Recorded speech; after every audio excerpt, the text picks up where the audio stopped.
SwayamPrabha. Digital India. Educated India.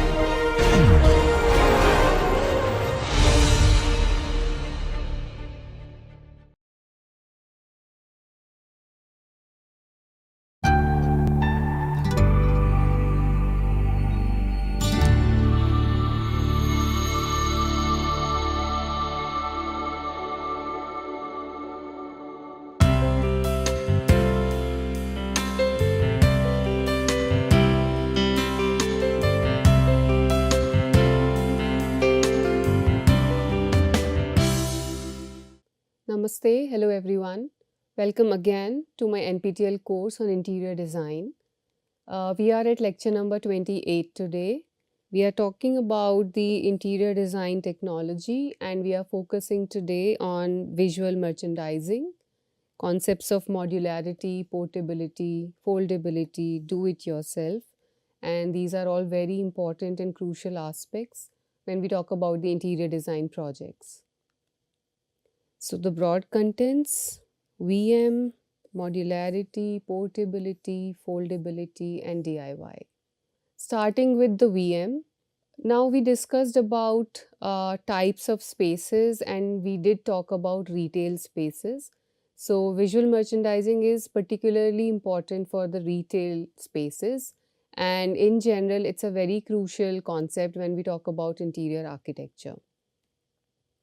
So VM is the practice of strategically arranging product displays and other visual elements to attract customers. It could be through color, lighting, some decor elements, your presentation of clothing or certain select attire on mannequins, and what is the display scheme, what is the entire overall glimpse or the feel of a space could be uplifted through VM. The main goal of VM is to provide a positive and impactful customer experience, and driving sales is the main purpose.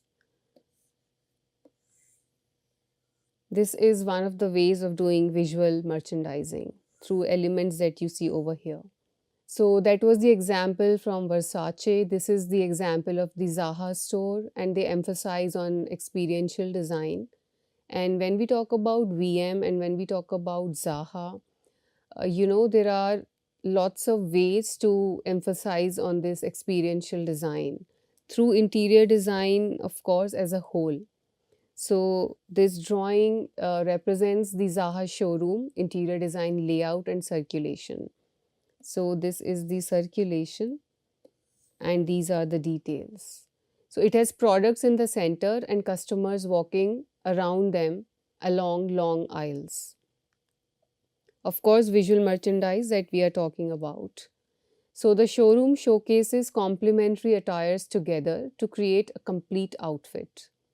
It focuses on arranging products in mannequins and interactive clothing displays. So these are all the tools to, capitalize on the VM and showcase the products. Then there are types of visual merchandising and it would be very useful to understand what are these types. So starting with the display windows. Display windows catch the attention of potential customers at the street level itself to draw them into the store.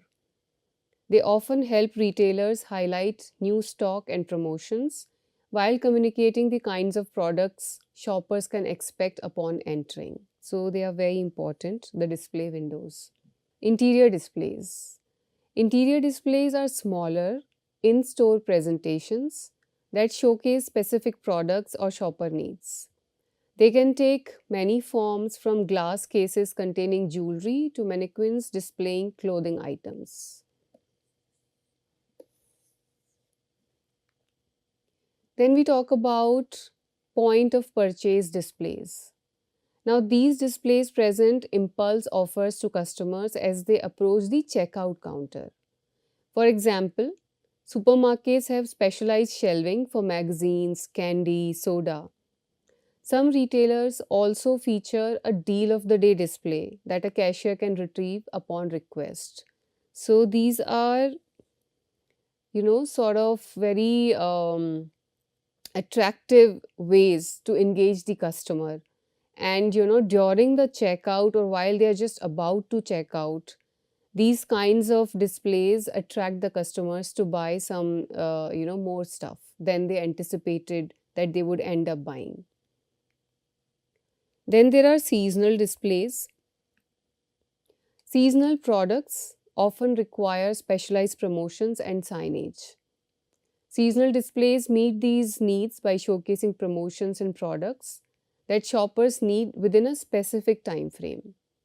So, some of the common examples could be summer swimwear, back to school promotions, elaborate Christmas decorations, and of course, there is a certain time frame which is attached or associated with these kinds of examples that I just mentioned, and there are many more examples like that. Then there are category displays.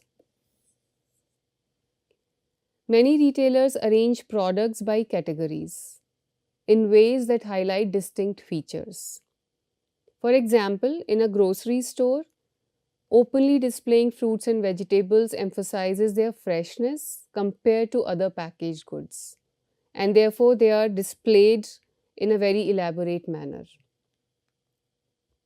Interactive displays. Now, these displays engage shoppers' attention directly.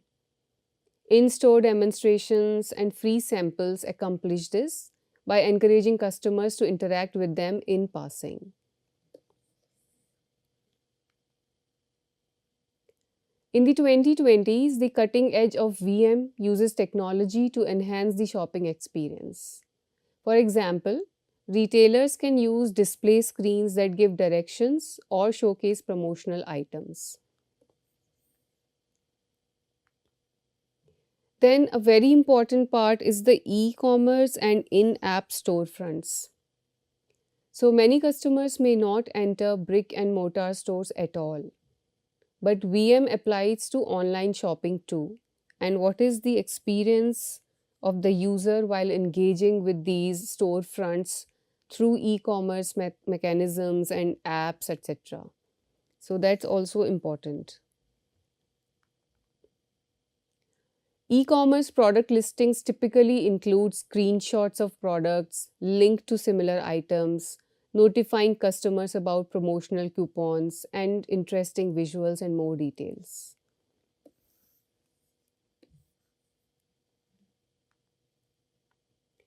Retailers cannot afford to overlook VM techniques that will make their shopping apps and websites more appealing to visitors. And therefore, whether it's a welcoming message or it's an augmented reality based catalog or prompts and instructions to scan and pay, and how easy and user friendly these platforms are, they make all the difference. There are some best practices of visual merchandising, starting with making effective use of light and color. We have talked a lot about light and color throughout the course, and we will keep talking about it even towards the end, till the end. Given the visual nature of visual merchandising, it's no surprise that light and color are significant ingredients to draw from. According to one retailer, simply updating the lighting fixtures increased their sales by 12%, which is quite significant. Color is very effective at communicating subtle details. Sometimes a lack of light or color can have a surprising impact. Spotlights can help customers focus on certain products. Framing products with specific colors can also help contextualize the details and make them pop out. So, these are important ways of ensuring good practices while practicing VM. Communicate details with signs. So, signage is immensely helpful when communicating specific details. The key is placing signs in ways that supplement the product without disrupting the overall presentation. Following are some excellent examples. So, banners Hanging banner is an excellent technique for grouping related products together. Consider using them to promote seasonal sales or direct attention to each in store category. So, particularly helpful here. Always avoid clutter. Making effective use of floor space is a vital technique. Give your visual merchandising displays a little extra room to breathe. Retailers can use the space around a product display for signs instead of additional items. Now, in the wake of COVID-19, which was a very, very disturbing event, and there are so many lessons to be learned from there. So, in the wake of that event, many retailers reduced the shelf space and cut back on the number of display areas. By making the best use of limited space, it was easier to implement social distancing practices. To make up the difference, they considered digital signs or AR technology that presented all items on a local screen. So, of course, there are some triggers and events and occasions where one has to completely change the strategy and address the evolving needs and then, present solutions according to that. So, of course, we have seen those solutions through interior design projects in the wake of COVID-19. Store layout as visual merchandising. While product displays are an essential part of VM, one does not want them to clash with the rest of the store. So, taking a step back to consider overall floor layout is very essential. Along with ensuring that there is enough space for displays, it also aligns the entire in-store experience with the brand. So there are some store layouts, which facilitate VM as a whole, and there are some common examples. So the grid one is quite popular. Perhaps the most recognizable store layout is the grid, where products fit into densely packed aisles. I'll show the visuals as well. This technique is common in supermarkets, grocery stores, pharmacies, and many more.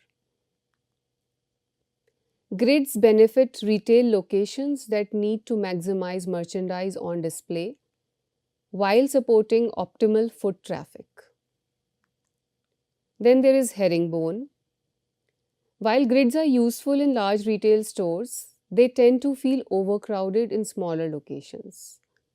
The herringbone grid variant opens the floor with a central pathway to the checkout that branches into the grids on each side. It even creates opportunities for interior displays at aisle entrances, although they can limit the visibility of products within each aisle. The loop is another popular example. Loops guide customers along a fixed path to see all products and categories before reaching the checkout counters. This layout maximizes product visibility and streamlines customer traffic, but can disrupt a casual browsing experience. Loops are often found in museums and gift shops, although some retailers like IKEA have been able to implement them successfully and draw benefits from this kind of an arrangement. Now we see over here retail floor plans and what are they best applied for and what is this layout and how does it look like. This is a very useful information. So we did talk about grid floor plans and they are used in grocery, big box, convenience stores. They are best for shelf-stocked goods such as books, toys, some specialty foods, hardware, homeware. And this is how the plan looks like. So the entrance and exit, there is the customer flow over here. This is the checkout, and here we see the power wall. A power wall is a prominent visual display in a retail store that's typically located on the right side of the entrance.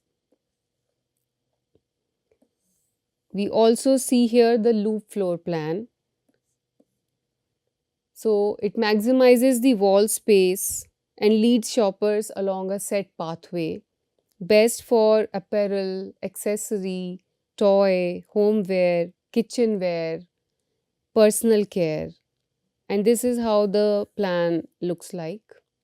So entrance and exit, customer flow, checkout, and more details. Diagonal floor plans.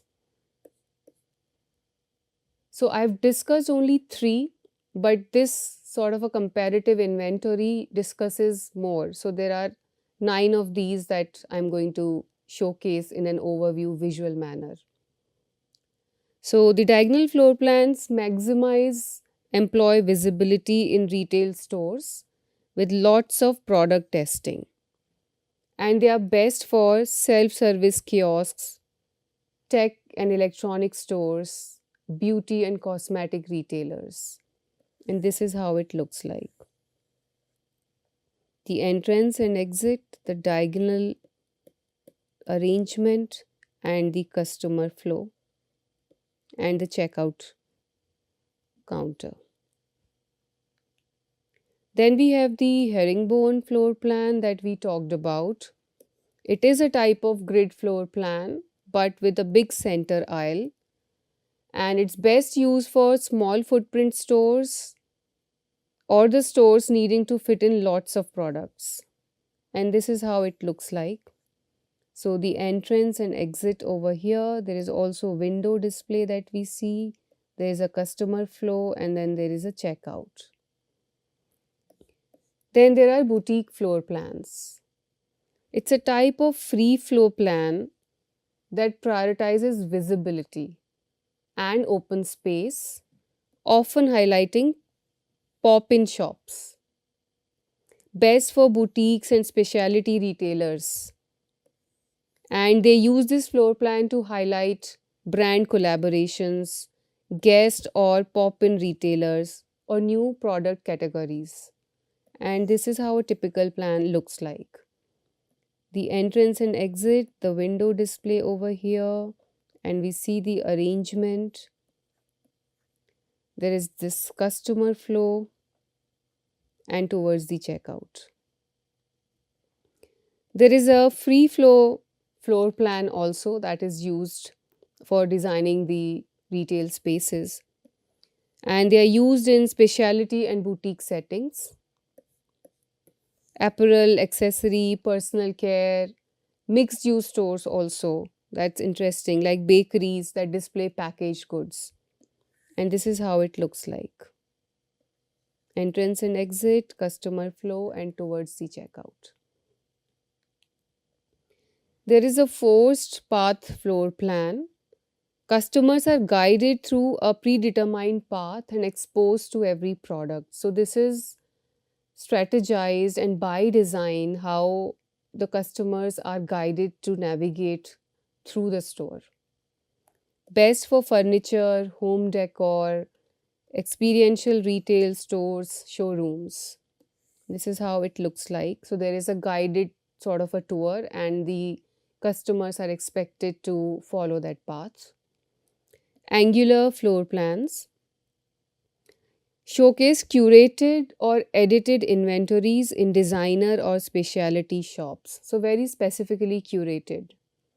Designers, artisans, high-end apparel and accessory retailers, and limited collections. This is how the floor plan looks like. Of course, with window display, visual merchandising, entry, exit, and the customer flow. And typical and curated, customized arrangement and display of products. There is a spine floor plan, easy to navigate and organize product categories with one big center aisle. Small grocers, department stores, marketplaces, they use it. So those were some useful layouts and the most common examples, and where the store layout itself becomes a very, very important part of the overall scheme, which is facilitated through visual merchandising as an important tool and technique for drawing in customers. When we talk about future of visual merchandising, a lot of it is already happening in present and it is going to continue for a long time. And of course, with such rapid changes in technology, of course, there will be a lot of changes and evolution within a short span of time, as we can anticipate. So, the future of VM is likely to be focused on the use of technology to create interactive experiences for customers, which I said is already happening. But the advancement and to what level we make this technology engage the users and what kind of interactive experiences are created, they will keep on evolving. And of course, I think they will only improve with the kind of technological changes that we are seeing. So, this includes the use of augmented reality, virtual reality, other technologies to create immersive environments that draw customers in. AI driven technologies, they are also being used to better understand customer preferences and tailor displays and promotions accordingly. Additionally, retailers are likely to leverage data driven insights to better inform the visual merchandising decisions. So, data is very, very crucial, which helps inform the decisions regarding VM and the overall design. Now, since we are talking about interesting concepts and technology driven ways for boosting interior design practice, let us talk about the concept of modularity, which has gained a lot of popularity and it is offering very interesting design solutions. So, modularity in interior design refers to the design principle of subdividing a space into smaller parts called modules. And this does not have to apply only on the space, it also applies to furniture systems and other kinds of design development and details that the designers work on. These modules can be independently created, modified, replaced, or exchanged with other components. This is an example of 3D printed connectors, and this is overall a furniture system. And these modules can be reconfigured, and another permutation and combination, another function could be achieved through the modularity. The concept of modularity is applicable in various fields, like I was just talking about: architecture, product design, interior design, and a lot more. The adaptability of the individual components mean that the shelves can be made into a variety of configurations to suit the user needs. One of the arrangements using the modules is what we see over here, and the different functions assigned to these shelves. No expensive modifications are required to the connecting parts, and they can be reconfigured and they can be altered to create different arrangements. Instead, only the size of the wooden panels is modified. More levels can be added at a later stage by introducing further connectors and panels. So we could expand this, we could contract this configuration, and we could have multiple options available. In interior design, modularity offers several benefits and opportunities, flexibility being the most important one. Modular interiors allow for flexibility in design and layout. The modular components can be rearranged or reconfigured to adapt to changing needs or preferences. Functionality, of course. Modular interiors are designed to maximize the functionality of a room. Clever storage solutions and modular storage units are incorporated to optimize space and organization. Efficiency. Modular interiors can be more efficient in terms of resource utilization and construction.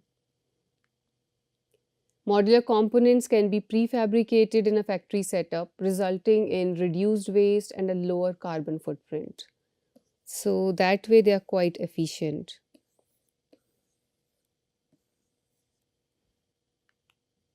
Customization, very, very important.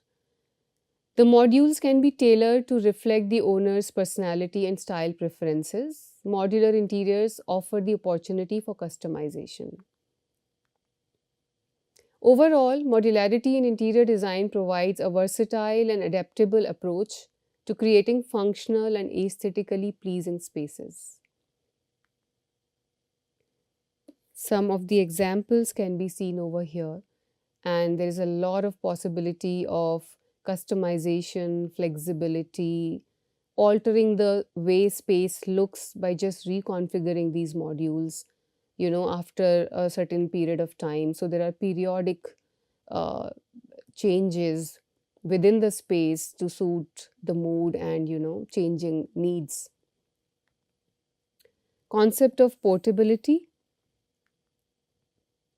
The concept of portability in interior design refers to the ability to easily move or reconfigure furniture, decor, and other elements within a space.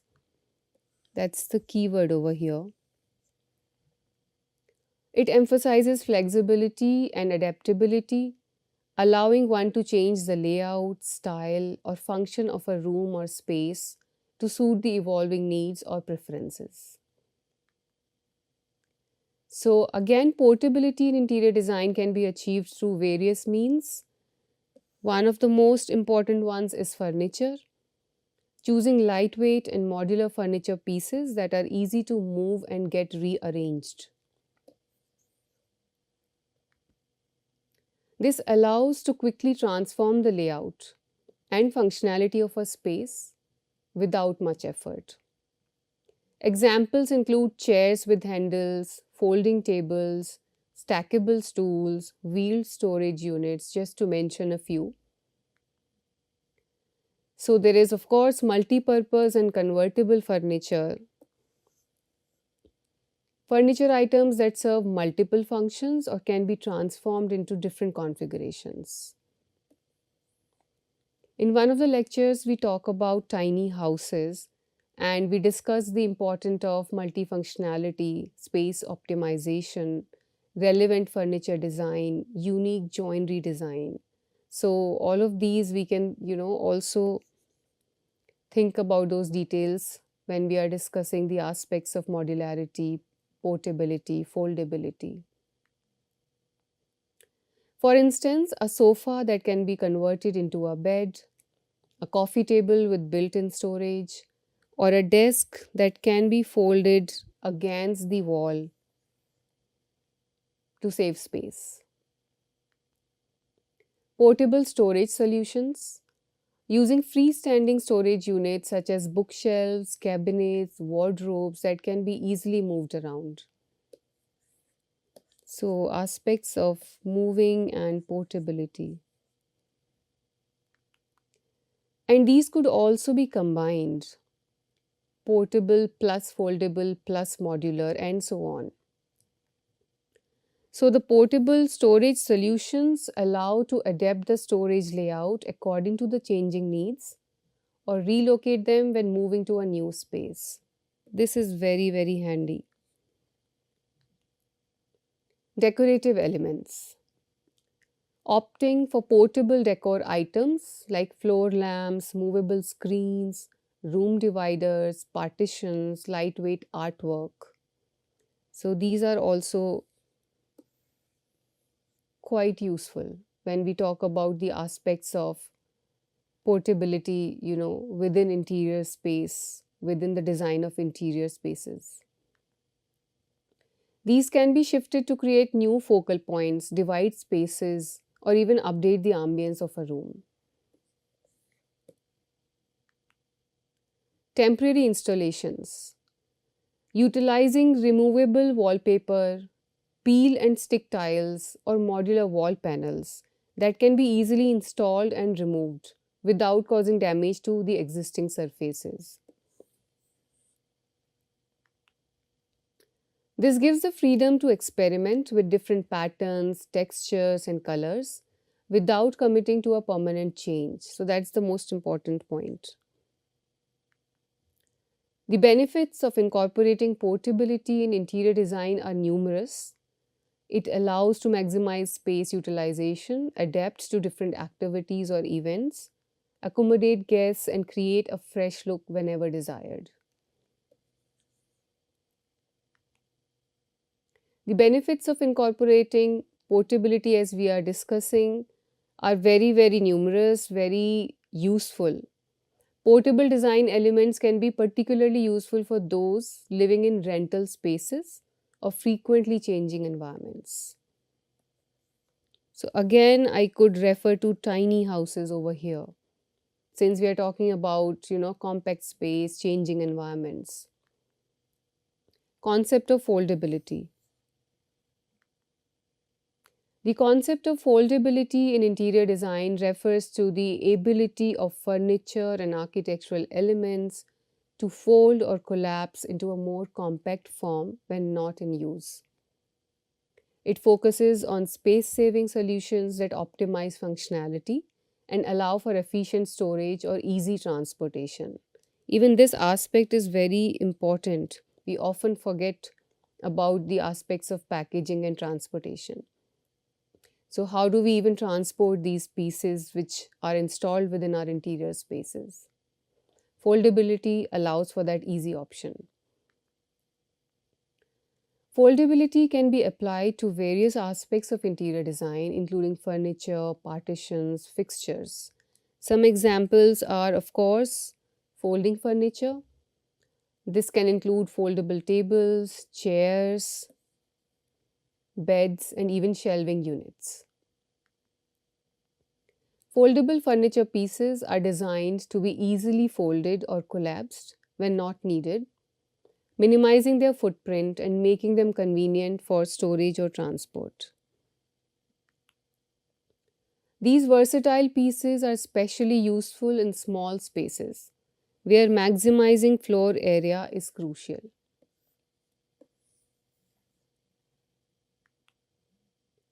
Folding partitions or screens can be used to divide or create separate areas within a room.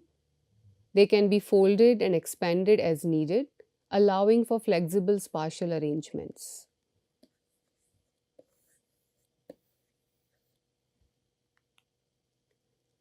Foldable storage solutions provide a compact and efficient way to organize belongings. This helps in keeping the space tidy and clutter-free.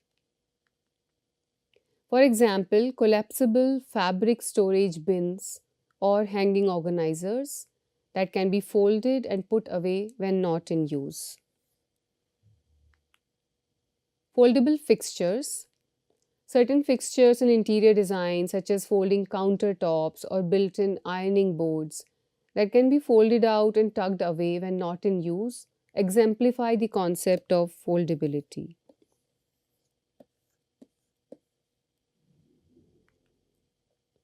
These fixtures are designed to maximize functionality while minimizing the space they occupy. Foldable walls or ceilings are also in vogue. In some cases, foldable walls or ceilings can be employed to create convertible spaces. These architectural elements can be folded or expanded to modify the size and layout of a room.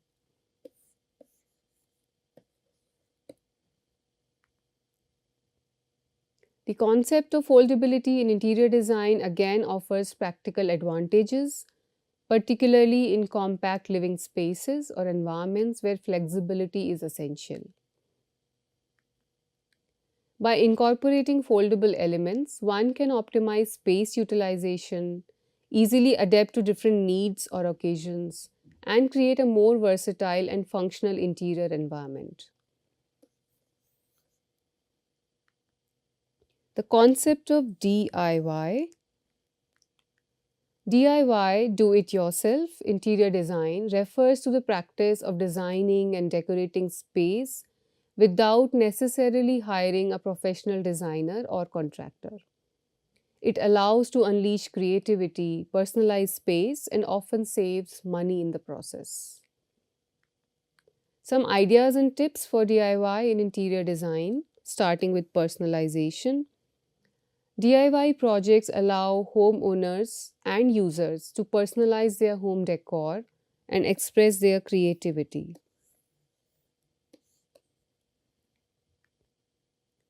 From painting walls to creating unique art pieces, DIY projects can add a personal touch to spaces.